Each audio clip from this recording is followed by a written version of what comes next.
शीतल जी, पहला रिएक्शन आपका कि अभी ये वाली मीटिंग तो कुछ इसमें निकला नहीं। इस मीटिंग के बाद जब ये मीटिंग खत्म हुई है तो जो इसमें 28 में से 14 ही हालांकि इसके मेंबर्स आए थे, इसमें पार्टिसिपेट किए थे। बाकी के अपने काम हो सकते हैं, ये इसमें बहुत कुछ पढ़ने की जरूरत नहीं है। आपको अभी क्या लगता है कि इंडिया अलायंस के लिए अभी सिचुएशन क्या है? जैसे थे वैसे ही हैं, कुछ 2 कदम आगे बढ़े हैं कि 2 कदम पीछे हटे हैं? इंडिया अलायंस का हो क्या रहा है? अनम्यूट कर लीजिएगा, अनम्यूट। मैंने अभी शरद पवार जी का स्टेटमेंट देखा। शरद पवार जी ने कहा कि इंडिया गठबंधन ने खड़गे साहब को अपना नेता चुन लिया है। उन्होंने कहा कि नीतीश कुमार जी के लिए कन्वीनर प्रपोज हुआ था, लेकिन उन्होंने उसको डिक्लाइन कर दिया है और इसलिए अब मतलब इंडिया गठबंधन ने अपना नेता खड़गे साहब को चुन लिया है। तो प्रेसिडेंट इंडिया गठबंधन के खड़गे साहब हो गए हैं और नीतीश कुमार जी ने कन्वीनर के लिए अपना नाम विड्रॉ कर लिया है। प्रधानमंत्री के पद पर पूछे जाने पर कि क्या प्रधानमंत्री का भी मामला डिसाइड हो गया, उन्होंने कहा ये चुनाव के बाद हम लोग डिसाइड करेंगे बहुमत आने पर। देश के पास बहुत नेता हैं और बहुत प्रतिभाएं हैं जिनमें से प्रधानमंत्री चुन लिया जाएगा। लेकिन अगर खड़गे साहब अगर तो नहीं, अब तो खड़गे साहब को चुन लिया गया है। ऐसी परिस्थिति में एक पैन इंडिया लेवल पर ये मैसेज अच्छा जाएगा। सही है कि उत्तर प्रदेश, बिहार और कुछ हिस्सों में देश के, खासकर उत्तर प्रदेश, बिहार, झारखंड वगैरह में अगर नीतीश कुमार जी आगे आते तो उसका एक अच्छा असर पड़ता, इसमें कोई शक नहीं है। लेकिन नीतीश कुमार जी से कम असर इस बात का नहीं होगा जो खड़गे साहब का हुआ, क्योंकि ये पैन इंडिया रिएक्शन है। अगर ये बात आगे बढ़ती है, इसमें सही है कि अभी उस पर कोई बात नहीं हुई है प्रधानमंत्री पर, लेकिन अब अध्यक्ष बनने पर ये बात तो प्रचार में आएगी ही, क्या देश को पहला दलित प्रधानमंत्री मिल सकता है अगर बहुमत इंडिया गठबंधन को मिला। ये एक बहुत बड़ा बैनर है। अब इस बैनर को बड़ा करने में इंडिया गठबंधन सफल होगा कि नहीं, ये उसकी काबिलियत पर निर्भर है। लेकिन अगर इस बैनर को वो बड़ा करे कि क्या देश का पहला दलित प्रधानमंत्री बनने के रास्ते में है और उसके लिए ज्यादातर कांटे खत्म हो चुके हैं और इंडिया गठबंधन ने उसको अपना नेता चुन लिया है, अगर इस बैनर को वो ढंग से लहरा सके इंडिया गठबंधन, तो ये पैन इंडिया बहुत बड़ा असर कर सकता है। उत्तर प्रदेश में भी असर करेगा, सोशल मीडिया पर बहुत असर करेगा, मीडिया को कमजोर करेगा, विपक्ष पे हमला करने की जो बीजेपी की ताकत है उसको भी कमजोर करेगा। इसमें बहुत सारी सामर्थ्य छुपी हुई है। ये सही है कि ज्यादा बेहतर होता है कि दोनों लोग होते, एक अध्यक्ष होते, एक कन्वीनर होते। अगर नीतीश कुमार भी होते तो वो बहुत अच्छी परिस्थिति होती। लेकिन जितनी परिस्थिति है ये कोई बहुत मुझे प्रतिकूल नहीं लग रही। दूसरे, मैं कुछ सूचनाएं मेरे पास हैं, वो ये है कि आम आदमी पार्टी और कांग्रेस के बीच लगभग तालमेल हो गया है। उस तालमेल की पहली झलक भी मिल गई कि चंडीगढ़ में मेयर आम आदमी पार्टी का होगा और डिप्टी मेयर कांग्रेस का होगा। बीजेपी के हाथ से चंडीगढ़ गया, वहां इन दोनों पार्टियों का मिलके संख्या ज्यादा है और ये वहां आज माला फूल भी पहन लिए गए और उन्होंने वो कर दिया। उन्होंने ये भी तय किया कि पंजाब में वो विपक्ष का स्पेस भी बीजेपी और अकाली दल को नहीं देंगे और वहां आपस में फ्रेंडली फाइट होगी, फ्रेंडली क्या, एक फाइट होगी कांग्रेस और आम आदमी पार्टी में।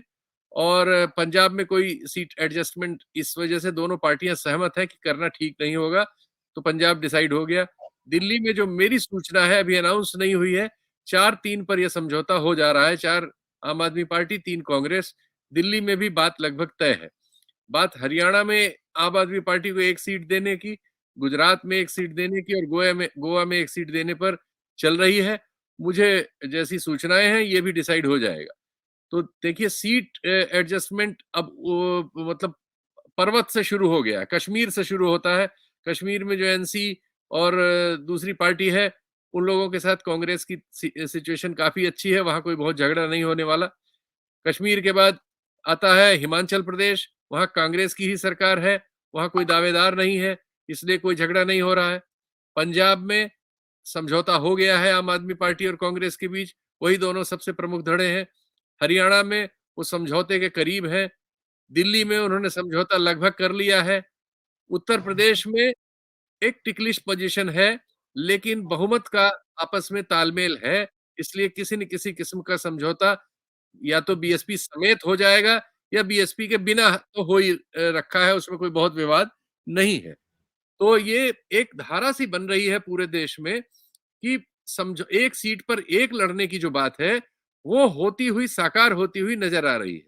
बिहार में बिहार की पार्टियां जो है वो आपस में ठीक से बात कर रही हैं। आज ये बात भी हुई है कि जल्दी से जल्दी इसको निपटा के देश के सामने एक भरोसा पेश किया जाए। दूसरे उन्होंने ये न्योता भी दे दिया कि जो राहुल गांधी की यात्रा शुरू हो रही है इसमें सारे विपक्षी दल सादर निमंत्रित हैं। ये खड़गे साहब ने मीटिंग में निमंत्रित कर दिया, तो अब वो भी हो गया कि ये जो यात्रा हो रही है इसमें इंडिया को नियम सभी लोग निमंत्रित हैं। यानी अब ये इसमें ये जो विवाद था कि अकेले क्यों कर रहे हैं औरों को नहीं ले रहे हैं, ये सब भी हल्का हो गया। तो मुझे तो आज इसमें बहुत पॉजिटिव चीज नजर आई। देखिए, हमें ये मान के चलना चाहिए, ये सब दल कोई ये अपनी अपनी अलग अलग पार्टियां हैं, इनके नेताओं के अपने अपने ईगोज भी हैं, इनके अपने अपने लक्ष्य भी हैं, लेकिन इनका सिर्फ एक लक्ष्य था, एक सीट पर बीजेपी के सामने एक उम्मीदवार देना। एक ही लक्ष्य ऐसा था जो सबसे ज्यादा प्रैक्टिकल था, सबसे ज्यादा एमिकेबल था। अगर ये लक्ष्य हासिल करने में हम उन्हें सफल देख रहे हैं, सारी संभावनाएं हैं दिखने की, न दिखने की कोई संभावना नहीं है, तो ये इस पूरे कार्यक्रम की एक सफलता है। मैं तो इसे बहुत जी सफलता मानता हूं।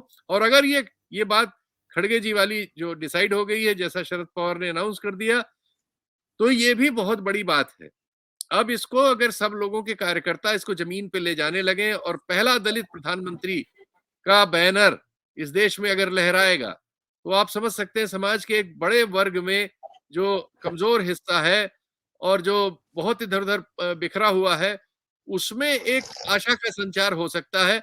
और ये इंडिया गठबंधन के लिए भी एक अच्छी आशा का संचार साथ साथ कर सकता है। दक्षिण जी भारतीय राज्यों में मुझे बिल्कुल कोई समस्या नहीं दिखती, केरल से लेके, बल्कि मुझे ये दिख रहा है कि आंध्र प्रदेश में भी जो डेवलपमेंट हो रहे हैं, उसमें भी लोकसभा चुनाव में कांग्रेस के साथ जो भी आएगा वो फायदे में रहेगा। क्योंकि वहां की जो मेरी जानकारी में लोक पोल और एक और संस्था की रेटिंग है, उसमें राहुल गांधी और मोदी जी की रेटिंग आंध्र प्रदेश में लगभग बराबर है। राष्ट्रीय चुनाव के परिप्रेक्ष्य में, राज्य के परिप्रेक्ष्य में वहां अलग अलग धारणाएं हैं। तेलुगु देशम पार्टी और वो जो उनकी पार्टी है, उन दोनों में आपस में विभाजन है मतदाताओं का और उनकी समझ का। लेकिन राष्ट्रीय स्तर के सवाल पर उनमें साफ साफ कांग्रेस और बीजेपी में विभाजन है, और उसमें इन दोनों शीर्ष नेताओं की जो रेटिंग्स है वो लगभग बराबर है। तो राहुल गांधी निश्चित तौर पर दक्षिण भारत से एक अच्छी उपस्थिति लेके आ रहे हैं इस बार। अब मध्य भारत और पश्चिमी भारत और आप कह सकते हैं उत्तर पूर्व के राज्यों में, और इनमें सब में ये वाली जो कतार आम आदमी पार्टी के साथ हुई है, ये दिल्ली तक इसकी गूंज आपको नजर आएगी। और सबसे बड़ी बात है कि आम आदमी पार्टी के पास बीजेपी की तरह वो वाला कौशल है जो सोशल मीडिया पर और मीडिया पर, खासकर सोशल मीडिया पर उनके पास भी अच्छी खासी फौज है, और उनके पास तकनीकी ज्ञान रखने वाले बहुत सारे लोग हैं जो इस इंडिया के कैंपेन को एक वो दे सकते हैं। उनके पास दूसरी तरह के भी लोग हैं जो इलेक्शन मैनेजमेंट वगैरह को प्लान करते हैं। वो ठीक है कि उनकी सीमा छोटी है, लेकिन अगर इंडिया उनको इनकॉर्पोरेट करके इस्तेमाल करेगा, और उसमें सबसे बड़ी बिकरिंग कांग्रेस और आम आदमी पार्टी के बीच ही थी, क्योंकि वो सुलझ गई है। तो आप आने वाले हफ्ते में ही देखेंगे कि सोशल मीडिया पर, ट्विटर वगैरह पर अब आपको विपक्ष भी लड़ता हुआ नजर आएगा। ऐसा नहीं होगा कि मैदान एक तरफा खाली है। इसलिए मैं जी आज की जी मीटिंग में काफी सकारात्मक संभावनाएं देख रहा हूं। जी शीतल जी, मतलब ये सब लोगों का है कि नीतीश जी ही वो फैक्टर हैं जहां पे पिछली बार भाजपा ने 40 में 39 सीट एनडीए गठबंधन को दिलाई थी। और ये कोई दूर की कौड़ी नहीं है, ये अचीवेबल लोग मानते हैं कि अगर आप नीतीश जी के नेतृत्व में महागठबंधन ठीक से लड़ जाता है तो ये रिवर्स हो सकता है। वो 40 में 39 सीट इस गठबंधन की भी आना कोई ऐसी बात नहीं कि असंभव है। मेरे आपसे दो छोटे छोटे प्रश्न हैं। एक तो ये कि इंडिया और एनडीए के बीच में 22 तारीख को बहुत क्लियर हो जाएगा कि इंडिया गठबंधन के कितने लोग उपस्थित थे, और एनडीए के 38 जो उसके पार्टनर थे, 38 पार्टनर हैं एनडीए गठबंधन के, वो कितने लोग उपस्थित थे। तो ये भी जरा एक मामला तय हो जाएगा। मैं ये बात इसलिए कह रहा हूं कि इंडिया गठबंधन की छोटी से छोटी बात को वो किया जाता है। एनडीए की बात नहीं की जाती है। मोदी जी 11 दिन का उपवास रख रहे हैं, थोड़ा आउट ऑफ वो कंटेक्स्ट है, लेकिन मैं फिर भी पूछ लूं, ये 11 दिन का उपवास एकदम से आया है? ये पहले से तय नहीं था? नहीं तो इनकी तो सारी बातें पहले से बताया जाता है। आपको क्या लगता है डैमेज कंट्रोल एक्सरसाइज है जो शंकराचार्य ने जो कर दिया है, और उसको किसी तरह से ढकने तोपने संभालने की जरूरत है कि अब 11 दिन का उपवास कर लो? 11 दिन का उपवास करें या 21 दिन का करें, इससे कुछ फर्क पड़ेगा, शीतल जी? देखिए, ये जो क्षेत्र है, इस क्षेत्र का मैं बिल्कुल ही, आप कह सकते हैं, मुझे कुछ नहीं खास पता है इसमें। तो मैं कोई दखल दूँगा तो उसमें गलतियाँ हो सकती हैं। लेकिन एक सामान्य हिंदू परिवार में जन्म लेने की वजह से जो एक हिंदुत्व की एक, हिंदुत्व तो क्यों उसको कहें, वो एक पॉलिटिकल टर्म हो जाता है। एक हिंदू परिवार की जो एक शिक्षा-दीक्षा सबको नेचुरली मिलती है। जो हमारे तरफ चारों तरफ जो परिवेश है, वो जो आपको शिक्षित करता है। उसके अनुसार ये समझ में आता है कि आज के दौर में इन्होंने ये वातावरण रचने में, खासकर हिंदी पट्टी में और उत्तर भारत में, और एक हद तक तो पूरे भारत में, ये सफलता इन्होंने प्राप्त कर ली है कि वो उसके नाम पर एक बहुत बड़ी आबादी को, जो खासकर नौजवान आबादी है, जो वैसे बेरोजगारी की मारी हुई है, अशिक्षा कुशिक्षा की मारी हुई है, उसको इन्होंने एक काम पर लगा दिया है, जो सांप्रदायिक काम है, जो बँटवारा करता है, जो जो शत्रु खोज कर उस, दरअसल इसमें एक ईगो छुपा हुआ है, जो इतिहास से हमें बहुत सारी पराजयें मिलती हैं, जिनको हम नॉर्मली पढ़ के आगे बढ़ सकते थे। लेकिन उसको जब हम दूसरी तरह से फिर से पढ़ाते हैं, और उन लोगों को पढ़ाते हैं जिन्होंने वैसे कुछ नहीं पढ़ा-लिखा है, उनको सोशल मीडिया वगैरह के ज़रिए हम पढ़ाते हैं, राजनीतिक सभाओं के ज़रिए पढ़ाते-लिखाते हैं, और उनको एक सांप्रदायिक नफ़रती व्यक्ति में बदलते हैं, तो उसको लगता है कि वो कोई जीत-वीत हासिल कर रहा है। ये सब करके वो किसी को हरा रहा है। वो जो भावना है, जो नौजवानों में होनी चाहिए थी अदरवाइज़ बड़े सवालों पर किसी को हराने की, उस भावना को इन्होंने बदलने में काफ़ी सफलता प्राप्त की हुई है। ये तो हमें स्वीकार करना होगा, और उसके लिए 24 घंटे हमारा मीडिया काम कर रहा है। सोशल मीडिया पर लाखों लोग काम कर रहे हैं। इस तरह की कंटेंट जनरेशन करने की पूरी फैक्ट्रियाँ लगा रखी हैं आरएसएस ने, जो इतिहास में से, और हमारे हाल के इतिहास में से, और 400-500 साल के इतिहास में से, और वर्तमान में होने वाली रेगुलर घटनाओं में से, अपराध की बहुत सारी घटनाओं में से, धर्म के नाम पर बने पड़ोसी पाकिस्तान में से, और दुनिया में कहीं भी, इज़राइल तक से, वो अपने लिए राशन तैयार करती हैं, और इन मस्तिष्कों में भरा जाता है। तो इन मस्तिष्कों के लिए इस समय जो कुछ वहाँ घट रहा है, वो कुछ ऐसा घट रहा है जैसी उनको उतनी समझ से अपेक्षा बनती थी। इसको इससे काट करने के लिए जो काम है, वो चुनावों में एकाएक नहीं हो सकता। मैं इन इन चीज़ों से बहुत संभावनाएँ नहीं स्वीकार करता हूँ कि अभी एकाएक कोई ऐसा गठजोड़ बन के सिर्फ़ 2 महीने, ढाई महीने में बहुत मिरेकल कर देगा। जो मिरेकल है वो सिर्फ़ इतना ही है कि एक सीट पर एक उम्मीदवार खड़ा कर ले जाए। मैं इसलिए बार-बार उस पे एम्फैसिस कर रहा हूँ। ये करने से उन सीटों पर देश की, जिनमें पिछले चुनावों में अगर एक पे एक होते, तो बीजेपी को रोक सकने की सामर्थ्य थी, वही सामर्थ्य अभी भी है। ये फ़र्क ज़रूर पड़ता कि अगर नीतीश कुमार इसको लीड कर रहे होते, तो उत्तर प्रदेश की, जैसा मैंने कहा, बिहार की, उत्तर प्रदेश की, झारखंड की, और कुछ अन्य राज्यों में भी कुछ सीटों पर एक वातावरण में फ़र्क आता बस। लेकिन उसको मतपेटी तक ले जाने में, और मतों की गिनती करा के विजय बनाने में जो मशीन लगती है, ऐसी मशीन तैयार करने में ये विपक्ष अभी तक तो असफल है। ये मैं फिर कह दूँ। इसी उत्तर भारत के मैदान में ये उसकी तुलनात्मक रूप में बीजेपी के सामने असफल है। लेकिन ये अगर एक साथ होगा तो एक वातावरण बनाने में सफल होगा, और उस वातावरण से उन सीटों पर, जिन सीटों पर एक होने से नतीजा पक्ष में हो सकता है, नतीजा पक्ष में हो जाएगा, या हो जाना चाहिए। एक सामान्य ज्ञान का भावना देखता हूँ, इससे ज़्यादा देखने की मैं कोशिश नहीं करता, क्योंकि बहुत सारे चुनावों को as as a reporter follow करने से, और उनमें जाने, उनको पढ़ने, उनमें हार-जीत का विश्लेषण करने, उनको समझने, उनका डाटा रखने से मैं इस नतीजे पर पहुँचा हूँ। लेकिन ये सही है कि इससे वातावरण बनता है, एक राजनीतिक, तो वो वातावरण अब जब जो उन्होंने तय कर लिया है, जो खड़गे साहब का नाम है, उससे भी एक हद तक पैदा किया जा सकता है। खड़गे साहब की अपील पैन इंडिया है, मैं फिर ये कहूँगा। नीतीश कुमार जी की पैन इंडिया अपील नहीं है। नीतीश कुमार जी की अपील वहां है जहां बीजेपी बहुत मजबूत है। आप कह रहे हैं, मैं ये नहीं मानता कि 39 की 39 सीट मतलब इंडिया को जिता सकते हैं नीतीश कुमार और लालू दोनों मिलके भी, क्योंकि नीचे वो काम उस तरह से नहीं कर रहे हैं। मैं एक बहुत इन लोगों का क्रूशियल आलोचक हूं इस मामले पर। उत्तर प्रदेश में भी ये लोग कोई काम नहीं कर रहे। जो काम किया जाना चाहिए चुनाव जीतने के लिए, वो बहुत कठिन काम होता है। वो लगातार उसमें बिना अनदेखे बहुत सारे लोग दफ्तरों में बैठ के, गाँव में जाके लोगों से मिल के काम करते रहते हैं, सोशल मीडिया पे लड़ते रहते हैं। वो सब काम ये नहीं कर रहे हैं। ये सब जोड़ के बैठ जाते हैं, और जोड़ के बैठने का 19 में हमने नतीजा देखा कि वो नतीजा जो 92 के बाद मस्जिद गिराने के बाद भी एक होने पर उस ज्वार को रोक सका था, वो 19 में उस ज्वार को नहीं रोक सका, क्योंकि वो नीचे गया ही नहीं। नीचे के लोगों में उस तरह से गया नहीं। वो चुनाव जीतने की जो मशीन बनती है, उसमें अपने को बदल नहीं सका। इसलिए अभी की परिस्थिति में तो ये है कि जो जैसा है उसको लेके वन ऑन वन पर जितना काम ये कर सकते हैं, 3 महीने बचे हैं, उस काम को करें, करते हुए मिले।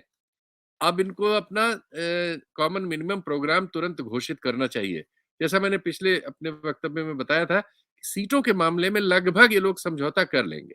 उत्तर प्रदेश जैसी कुछ जगहों पर थोड़ा-सा ये है कि क्या मायावती जी आएँगी कि नहीं आएँगी, उनके बिना होगा कि नहीं होगा। समाजवादी पार्टी के एक प्रवक्ता ने अभी कह दिया कि उनके बिना होगा। लेकिन ऐसे बयान काफ़ी दिनों से आ जा रहे हैं, इसलिए हम उसमें अभी भी फिर संभावनाएँ देखते हैं कि शायद सबके साथ हो जाए। नहीं भी होता है, इन जगहों पर सिर्फ ये है, चूँकि यहाँ बीजेपी के जो नतीजा था, इस समय 66 सांसद हैं उनके पास उत्तर प्रदेश में 80 में से। उत्तराखंड पूरा 5 का 5 उनके पास है। हिमाचल पूरा वो जीत गए थे। राजस्थान पूरा जीत गए थे। मध्य प्रदेश में एक छोड़ के सब जीत गए थे। यानी उनका जो स्ट्राइक रेट है वो या तो 100% है या 90% है, कम से कम 75% है। 75-80% इतना भारी स्ट्राइक रेट है। बिहार में भी ऐसा ही था। अब इसमें से तो सिर्फ इतना है कि इस स्ट्राइक रेट को थोड़ा डाइल्यूट कर सके, अगर वन ऑन वन करके, थोड़ा। राजस्थान में 1, 2, 3, 4 सीटें निकाल सके। दिल्ली में निल था, अगर ये जो अलायंस हो गया है जैसा कि मेरी सूचना है 4-3 का, तो ये कम से कम 2 सीटें उनसे छीन सके, 3 जीत छीन सके, 1 ही छीन सके। उत्तर प्रदेश में अगर 66 है तो इसको 60 पे, 55 पे, 58 पे कहीं रोके, कुछ कम करे। राजस्थान में निल है, वहां नील की जगह खाता खोले, क्योंकि 40% के आसपास वोट अभी चुनाव में उसने हासिल किया है, और अभी बाय इलेक्शन उसने जीत लिया है, कांग्रेस ने जीता है। तो ये संभावनाएं बनती हैं कि कुछ सीटें आप जीत सकते हैं, तो उस काम में वो लग गए हो। मध्य प्रदेश में एक जीता हुआ चुनाव हारने के बाद शायद ये अकल आई हो कि आपसी गुटबाजी खत्म करें, ढंग से काम करें, टारगेट सीट्स करें, और उसमें एक की जगह कुछ ज्यादा सीटें जीतें। छत्तीसगढ़ में ये सब काम इस समय है, और बाकी कुछ काम करके कोई बहुत जादू नहीं होने वाला है। सिर्फ ये होगा कि एक वातावरण बनेगा, चुनाव में लड़ते हुए नजर आएंगे। तो अगर उत्तर प्रदेश में नीतीश जी, अखिलेश जी, अगर हो सके मायावती जी भी, और कांग्रेस, ये सब मिलजुल के सीटों का तालमेल कर लें, नीतीश जी भी हस्तक्षेप करें बिहार से आके उत्तर प्रदेश में, सभाएं करें, बहुत सी सीटें ऐसी हैं जहां उनके जाने से असर पड़ सकता है। अगर वो यहाँ से चुनाव भी लड़े तो उससे बहुत बड़ी बात होगी, तो वो सब काम होगा। और जाति जनगणना के सवाल को, और मंडल के जो बड़े-बड़े सवाल हैं, नौकरियां किसी को नहीं मिली हैं, बहुत बेरोजगारी है, रोज लाठी खा रहे हैं लखनऊ में लड़के, इन सब सवालों को नीचे प्रेसिपिटेट कराएं, जनता में, उनको गांव में भेजें। जो उत्तर प्रदेश के गांव हैं, कि वो अपने-अपने गांव में जाके अपने-अपने समाजों में खड़े होकर बताएं कि वो बेरोजगारी ने उनको किस तरह से सरकारी नीतियों के जरिए मारा है। कि ये चीजें डाइल्यूट होंगी, और इसमें से कुछ स्ट्राइक रेट इनका बेहतर हो सकेगा। मैं यही चीज इसमें देख पाता हूं, और अगर ये लोग ऐसा ही कर लेते हैं तो बीजेपी को 2024 में रोक पाएंगे। ये मुझे लगता है, ये मेरी आशा भी है और मेरा कैलकुलेशन भी है। देखते हैं क्या कर पाते हैं ये लोग।